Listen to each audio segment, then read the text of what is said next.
Welcome to Ninon Speaks. I'm Ninon de Rosa, and I have an incredible guest.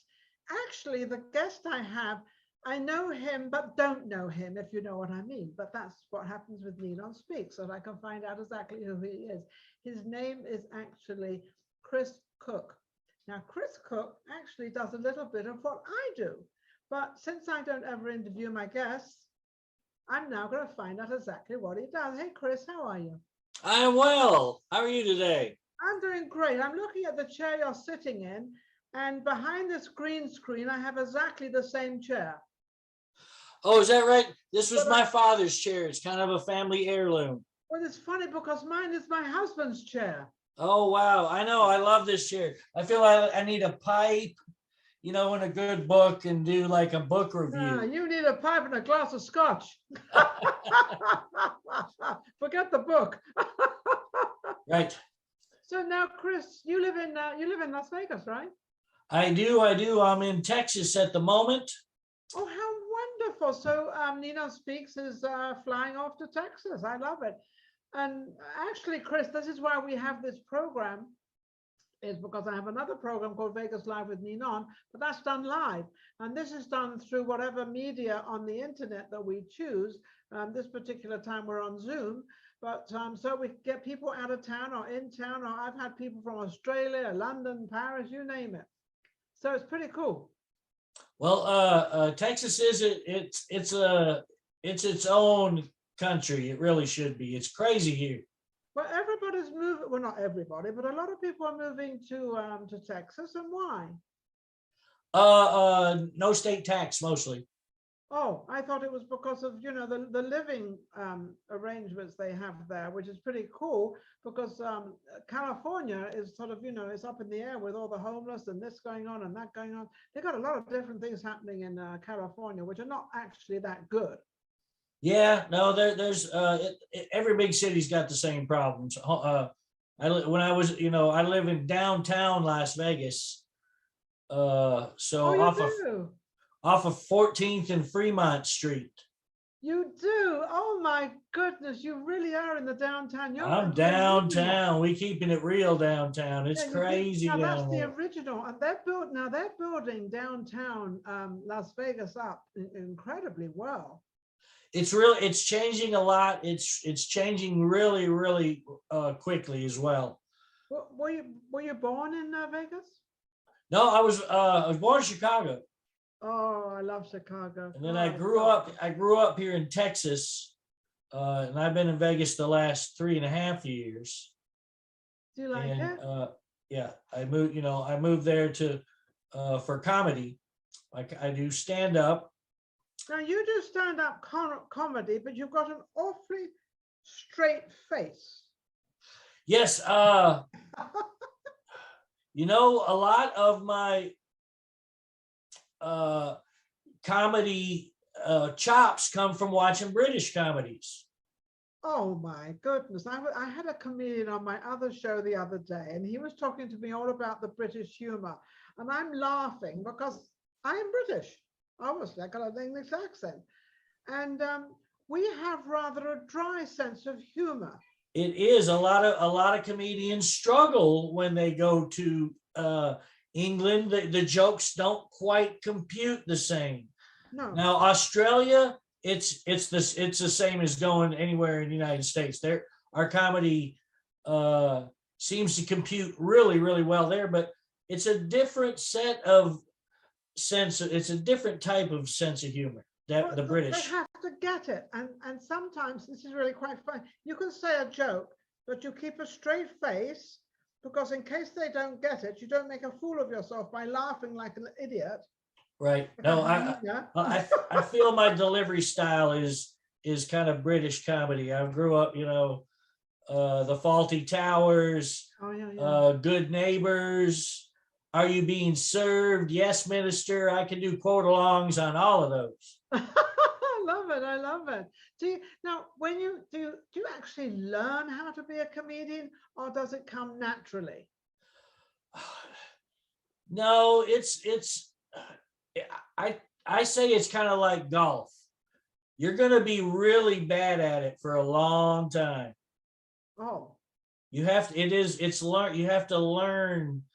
Sure, there's, there's the Richard Pryors that were born just hilarious, but the rest of us know it's a muscle. You have to work it out. You have to practice, and you have to get as comfortable on stage as you are at a party telling stories to your friends. Now, when you are in the sidelines and you're ready to go on stage, do you kind of get nervous, or do you kind of, when you walk into the place, do you kind of check your audience out to see, how you're going to handle them? Or do you pick that up immediately you get on stage? You sort of say, oh, I know this audience, I can do this, this, and this. Yeah, no, a lot of both of that. You get a feel for them. The comics that go before you, you're watching the crowd. Yeah. All right, why is that table over there talking and not paying attention? Do you actually say that? I say it to myself, yeah, and I'm like, all right, I want to make sure I direct my comedy straight to that table.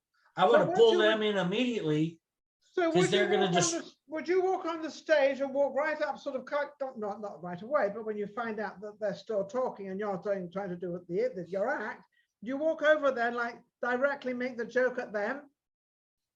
No, just you kind of pick somebody out of the audience to give your focus to, and you just pick that table and you make sure your eyes are on them and they lock their eyes on you. And I had a big show at Hyenas Fort Worth, and that back table never took their eyes off me my whole set. Really? Yes. And now, does that make you feel comfortable, and does that make you think of more jokes and doing more things, and sort of, gets you excited? When it's a good set is going really, really well, it's intoxicating. You do want to, I feel like I'm bulletproof. I can say they're laughing at my setups. They're laughing not just at the punchlines, they're laughing at my little side remarks. Which you have not rehearsed, obviously. Right. It's just, the crowd, you hear a funny laugh from somebody, or people. I don't find I have too many, you don't get too many hecklers, but you have those people that really want to be in the show. Yeah. So do you sort of kind of know the pattern you're going to go in, and how you're going to, because you've obviously I do. I have like an outline of what I want to cover. Yeah. And then just have that, that well enough so that you can get in and out. When it's going really well, it's kind of, I'm finishing a punchline, making my arm gestures at the same time, thinking, if they laugh at this, I'm going to do another one. But if they don't laugh at this, I'm going to go to my next subject. Your next subject. So you choose different subjects. So right. You're in real time, and all the past, the present, and the future all at once. What sort of jokes do you go to? Because a lot of people out there, especially men, they're always kind of joking about their wife. She got up this morning, she, whatever. I'm not a comedian. I could try to be one. Do you think I could be a comedian? Oh, certainly you could. Do you think anyone can be a comedian? Most everyone can learn to get up there and be funny. I don't know. Some people just have that real bad fear of public speaking. Yes. You and I don't have that. No, we don't have that problem. I think. No, I don't even know what that is. I think we talk too much sometimes. Right. Shut up! Be quiet, woman. But some people won't ever get past that barrier. So other than that, if you, I was just talking to one of my bosses. I still have my day job. I'm a family law paralegal by day. Oh, really? So that's where I get a lot of my material. Oh, I would think you would, wouldn't you? Oh, the people are awful. Awfully good or awfully bad? Awfully good for my comedy career. Your comedy, right in there. You love every minute of it. What made you want to become a comedian? I don't know. You just always had that. When I was a little kid, my bedtime when I was, 5, 6, 7, was after the Johnny Carson monologue. Oh, wow. So, it was in my head way back then. Yeah. Wow. And you thought, well, I can definitely do that. So where have you performed in? Have you performed in any of the big places, you know, like the big hotels in Las Vegas? I have many, you know, like I said, I've been there 3 years and it was closed for a year and a half. Yes. I had my first paying gig on the Strip March 10th of 2020. Yeah. And they closed the whole Strip March 15th. That's right. March 15th was D-Day. Like, it's not working out for me here. So is this why you're in Texas now, or are you just visiting as a family? A little of both. I'm touring. I've had some shows here. I've had some shows in Austin, Texas. I'm in Dallas right now. I had a big show in Fort Worth. I'm trying to close some shows right now for Tulsa and San Antonio. I was hoping I'd have those locked in before our chat here today. Can we not talk about them in case it happens, or don't you want to do that? And we can and I'll share my website with everybody, and we'll put the details up on that. Yeah, we'll get the details out, and then if you do get these gigs and you have a poster, send them to us, and we'll put them up on our Facebook and everything for you. Well, thank you. We'll give you some publicity, even though we're in Vegas. It doesn't really make much difference because we're international. Everything we do is the internet. So, and right. I started, you know, a long time ago on the internet because I knew that's where everything was going. And I even think all the talk shows and everything are going towards the internet now. You know, there's no longer any sets. Everybody tries to make a set and they try to get into this place or get in. I said, why? You just do it out of your house with a green screen. It's right. Cool. You know, it's very, very cool. So, or to get a nice chair. I know. Well, I'm not jealous because I have the same thing. What color is your chair? It's bluish blue. That's really weird because mine is blue as well. That is funny. That is funny because it looks exactly like it. And the reason I don't use it for my set, it takes up the whole screen. I can't see my NinonSpeaks or anything, so I don't use it because I want to see or I want to do my advertising. So when are you coming back to Vegas and start booking in Vegas? February, March. I know I have some shows in April, but I'll be back for good in May. Okay, so where are those shows in April? Can we talk about those? Can we? Yes, I'll be at, I have Rick's Rollin' Smoke on the Strip. Great comedy venue. That's Rick from the Pawn Shop. He has that barbecue restaurant across the street, and they do live comedy every Wednesday. It's a great show. I am hoping to. I've got some stuff. I'm bubbling. I'm hoping to get something booked at the Grand. And I'm working on some stuff at the Plaza too, so I'm really excited about that. So how do you get your work? And I'm asking this question for all our audience so the younger generation can come up and they'll know what to do and how to do it, because that's what NinonSpeaks is about. We try to help other people and obviously, you know, advertise for you as well. That's what we do. How do you get your gigs? Do you have an agent or do you do No, that's the business side of comedy is selling yourself. Yes. So one thing I did when last summer in Vegas, your producer helped me film my own comedy special. Really? And we sold that pay-per-view on the website. And Maria is, you know, she's Maria Pureza is she's my producer. Yes, everyone loves Maria. Yeah, well, she's amazing. She produces my other show, Vegas Live with Ninon. She's a producer for that. And now she just became producer for NinonSpeaks. So she's swept me up into her. I don't know how she doesn't sleep. That's why she never sleeps. She just told me, she said she's working away. She said, you know, Ninon, I haven't slept yet. And I said, what do you mean you haven't slept? She hasn't been to bed yet, but she looks pretty cool though. She looks fantastic. No, she looks wide awake actually. She looks more awake than I do. Yeah. But you know, we filmed my special, so I have lots of good segments from that's how so I clip those up, and that's what I use to advertise. Hey, so you send out a CD? You go to the booker. No, you just send them YouTube links. YouTube link. Oh wow. And then you just email them. Hey, I'm a comedian, but you know, you have a comedy resume. Yes. It shows where you've been, what you've done. And you sell yourself, and send them the clips. They want short clips with a bunch of laughs in it. Yeah, the clips I believe have to be like, they don't really want them no longer than 2 minutes. They like them. Oh, short. they're not going to listen to anything longer than that. No, they won't. And it's funny because somebody said, "Oh, I want it 5 minutes long." I said, "Well, you might want it 5 minutes long." They're going to know the first 2 or 3 seconds they open up. Yep. Yeah. And they'll flip it. They'll get rid of it. They don't want to know. So if you don't have a laugh in the first 30 minutes, they're stopping. 30 seconds. 30 seconds, you're gone. You're goodbye. Yeah, they're on to the next one.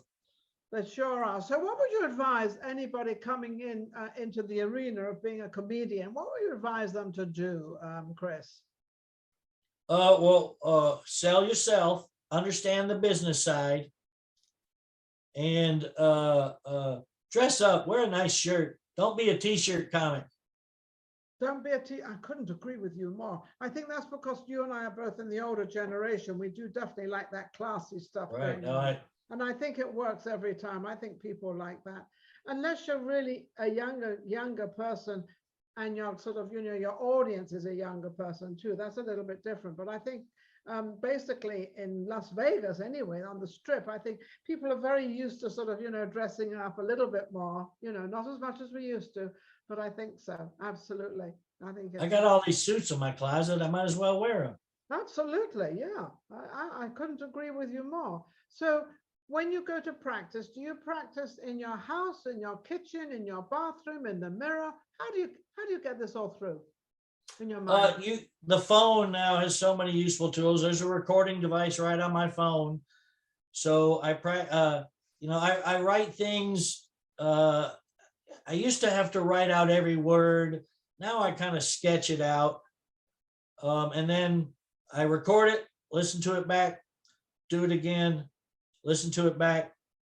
And you work things out at open mics. You go to their practice venues for comedy, and there's lots of them in Vegas. I've found so many here in Dallas area too. They're all spread out. And that doesn't cost you any money to go to these open mics? Nope. And you might only get 3 to 5 minutes, so you got to be specific. All right, I'm working on, and you're not really doing an intro. You're just working on this one section of a bigger. So you get yourself 2 or 3 jokes that you want to practice on and see what happens. Right. Yeah. See what the reaction gets. Comics don't laugh at other comics, so you have to make sure there's a good amount of regular just audience. Yes. Yeah. And you have to get it out. You have to say it a few times to remember it. I remember at one time in Los Angeles, I was at one of Joan Rivers. It wasn't a recording, but she had all these things all over the floor, all these different jokes, all these different pieces of paper and everything. She had a card catalog, like an old library thing. She did. She had yes. What she had, and she used to practice on this. It was alphabetical. You pick any subject, you say a noun, she's got a card catalog with a stack of jokes that big in it. Well, they said at her home that she used to have all these files of all these jokes and jokes. Right, like an old library card catalog. I love the Joan Rivers. Yeah, she was amazing. Now, what happens about the memory side of this? Because you're going to have a pretty good memory, or does it just kind of all roll together? Like Johnny, you mentioned Johnny Carson, and I remember Johnny Carson coming out, and he would just roll these jokes. I mean, did he read off a board, or did how did that work? They did have a teleprompter on the Tonight Show, but no, you're getting older. You know how you walk into a room and you forget why you walked in there? Well, no, that's never happened to me. Or imagine doing that on stage. I can't imagine doing that on stage. I would probably make a joke out of it. You do, right? And I do. I have go back and walk back in again and see if I can remember the joke, because I can't even remember my name or my joke or my anything. So you can always make a joke out of a joke then. Always. Some of my funnest, best sets is when I'm trying out new material and it's not working, but then I make light of it not working and they laugh even harder at that. It's like I can get laughs out of. It don't really need a script, do you? No, I can get laughs when a joke doesn't work. Yeah, because if you've got so many jokes in your head and you can just roll one off the other and you roll one out and they all start laughing. So oh great, I'm going to do then I know the other joke I'm going to do. I'm going to say this joke because I know the track, because there must be different tracks, like what sort of jokes do you tell? Somebody about their wife, somebody about their children, somebody, some are dirty, I think. Yeah, no, mine are kind of stories with a lot of funny parts to it.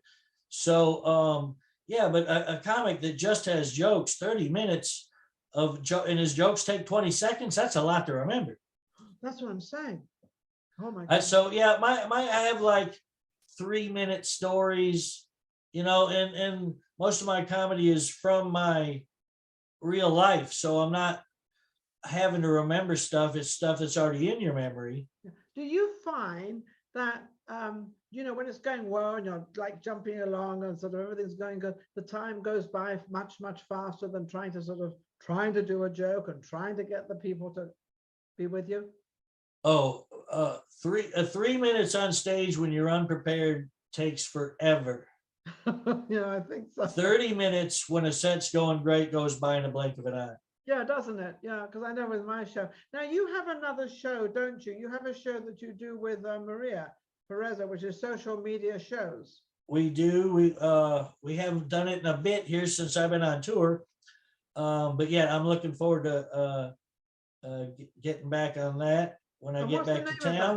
We've been talking about it. We may do it like this also. Oh, okay, yeah, because this is pretty good. I mean, I've been doing Zoom. NinonSpeaks we've been doing this for about 1.5 years, and I started it because of the pandemic. I thought, well, what happens if my other show falls flat and I've got nowhere to show it and no one's going to watch it? I better do something else. So I started this show, and I did have somebody else doing it with me, but now I'm sort of doing it on my own, and I actually like it because I'm used to being on my own. I'm not used to having a co-host or anything like that. I really don't jump well with it, unfortunately.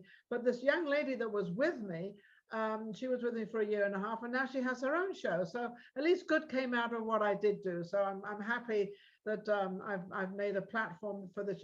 Her name is AJ Dean, and she's doing something Hollywood Talk or something. I don't remember the name of the show exactly, but I think it's called Hollywood Talk. But I wish her all the best, and she's out there doing her own show.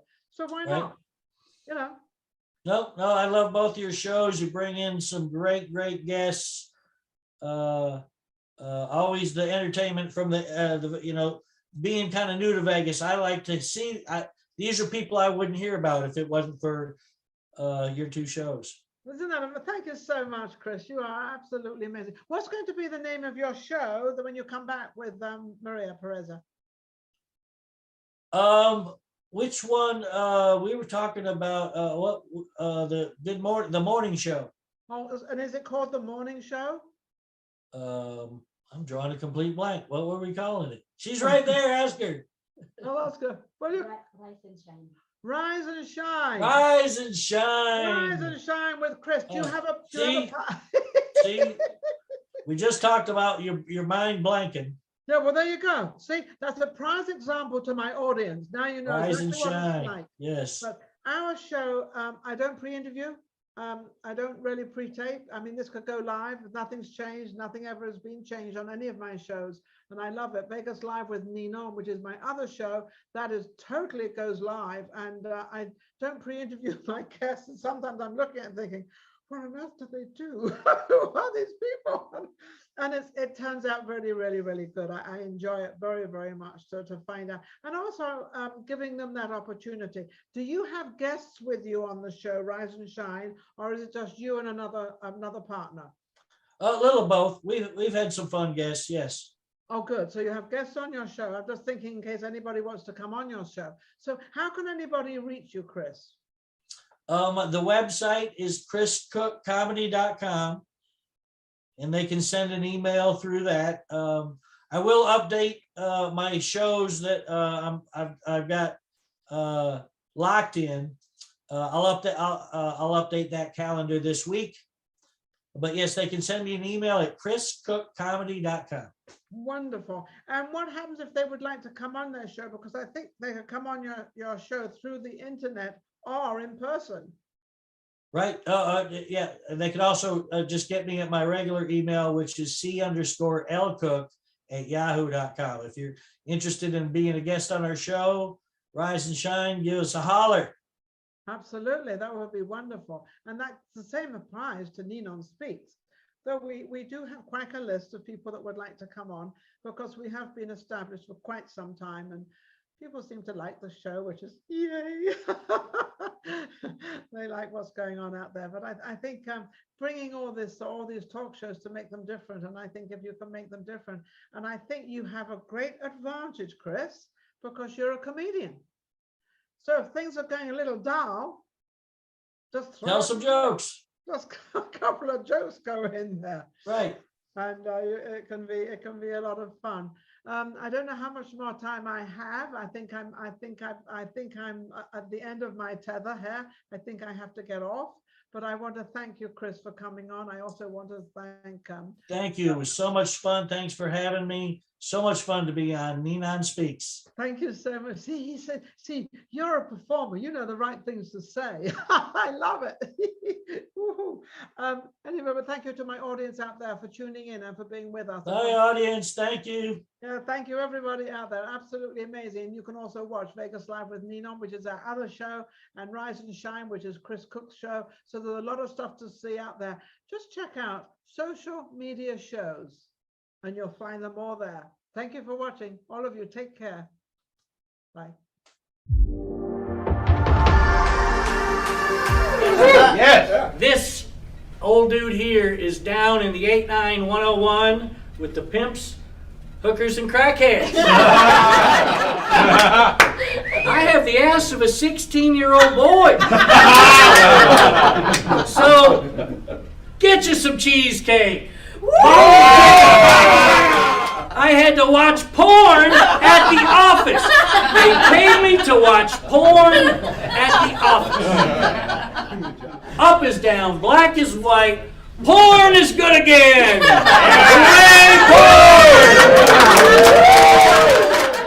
The official name and title is Captain Chris Cookie Cook, the Cook County Chili Cook and comedic curmudgeon, captivating crowds from coast to coast.